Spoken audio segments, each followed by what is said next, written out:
guys, I'm MLF reporter Allie Akers. The new season of Major League Fishing just kicked off on the Outdoor Channel with the Bass Pro Shop Summit Select qualifying round 1 from Osage Beach, Missouri. Here to discuss and talk about the show is competition crew chief Dan Hayes, who was in the boat with Chris Lane on that day 1 of the competition. Thank you for joining us today, Dan. It's a pleasure to be here. You were Chris Lane's boat official. He's one of our new Major League Fishing pros this season for the MLF Selects. How do you think he handled his first time in the Major League Fishing format? Well, I've been in the boat with a lot of new guys. This is Chris's first event. He was a little nervous, not really knowing what to expect, but he did a very good job. He kept his cool. He started out a little slow, but he came around. He's like most of the other new guys that have fished an MLF event for the first time.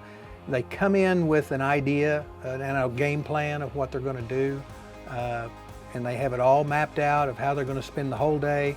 And as soon as that score tracker starts to light up, then they kind of panic a little bit, and they very rarely ever stick to their original plan. They start making changes, start making adjustments. It really gets in their head when they see that score tracker and the other anglers start to catch fish. Like you said, he did start off with a pretty tough day because at the end of the first period, he had 2 fish for 3 pounds, 10 ounces. He had already racked up a penalty. Do you think, could you tell that he was really feeling the pressure at that moment? Well, at the end of the first period, we go back to a rendezvous and we take a break.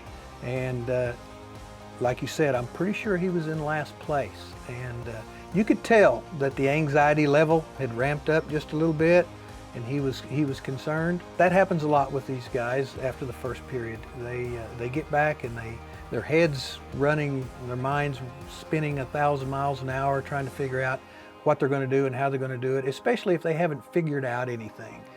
The ones that are leading, they think they've got it figured out, and so they're not near as anxious. But for the guys that have never done it, like Chris, it's very intense. Okay, I have to know, as a boat official, what is it like giving a score tracker update to the guy that's sitting in last place? Is that just awful? You have to be considerate, I'll put it that way.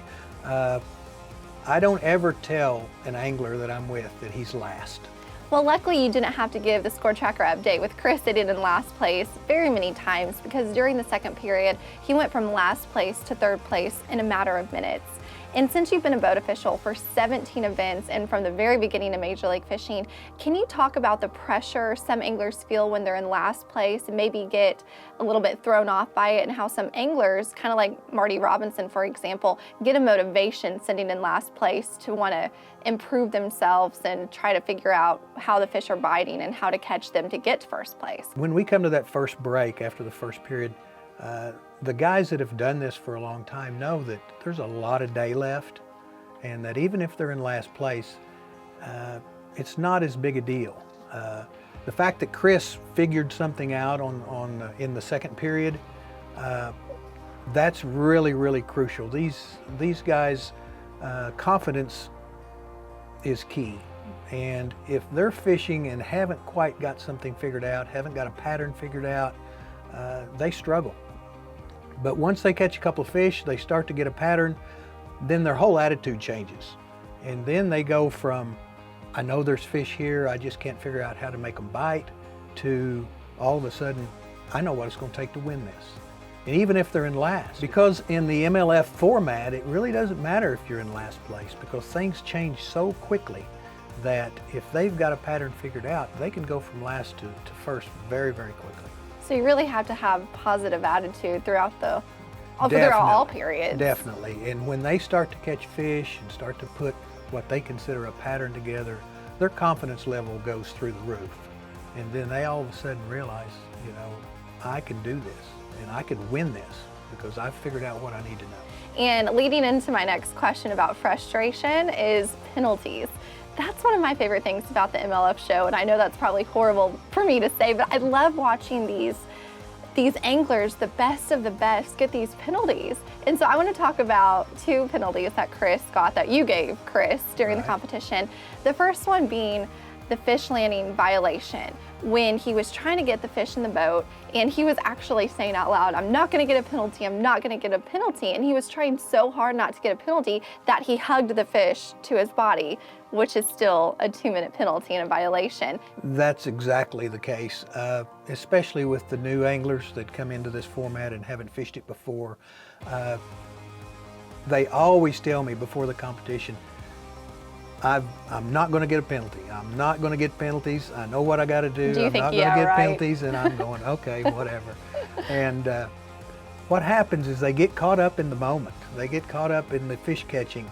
And when they start catching fish, they kind of revert back to their old habits. And old habits in other tournament formats, they can get away with that, but they can't do that in Major League Fishing. So they bring that fish in and they think, oh, in their mind they're going, it can't touch the carpet, it can't touch the carpet. And then, you know, he hugs it to his body thinking it didn't touch the carpet. Well, but you can't do that either. Right, and the other penalty that you gave Chris was when he landed a fish, but it was a landing fish violation on a non-scoreable bass. How frustrating is that for those anglers and also for you? Well, it's not frustrating for me at all because, you know, I see what they're doing and I see the penalty coming a lot of times. Some of the new guys that, there again, have not fished this format as much, don't think about it and don't do it the same as some of the other guys that have done it a long time, like a short fish, for instance. You know, a 2-minute penalty to these professional anglers is like an eternity. And they do not want to have to sit for 2 minutes. And the only thing that makes that worse is that they've got to sit for 2 minutes and not be able to count the fish as, you know, as additional weight.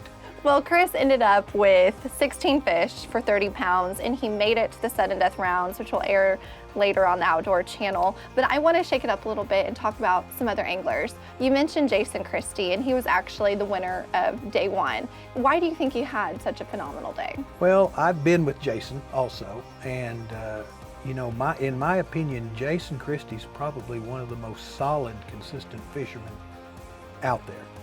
And so anytime you go up in competition against Jason Christie, you better bring your A game because he is that good. And Zach Burge did bring his A game because he kind of made Jason sweat a little bit all the way up until the end of period 3.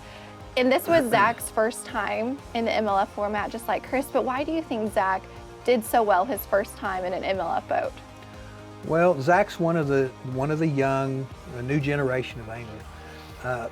These guys are good. I've been in the boat with him. I've been in the boat with a few of the other young guys that have fished Major League Fishing. And you never want to count these guys out. I mean, they're aggressive, they're young, and they're hungry, just like the Van Dams and the Edwin Evers were 25 years ago. One last question here. What's it like being a boat official? Do you ever feel that intensity or pressure? I mean, because you guys are just like a football referee calling the Super Bowl. Yes, we are, and you know, we don't show any favoritism, and right. we treat everybody equally and fairly. But the intensity for the boat official and the cameraman, when we're in a boat with that angler, we're really rooting for inside. We're hoping that angler is going to win. So when they miss a fish or they break off a fish or it's getting very, very close to winning or losing, you know, we're almost as excited as they are. We just can't show it. Well, thank you so much, Dan, for being here with us today and sharing your experience and expertise. It was great to be here. This group of anglers had a fantastic day on the water. Will our next group? Be sure to tune into the next episode of the Geico Selects qualifying round 2 of the Bass Pro Shop Summit Select from Osage Beach, Missouri.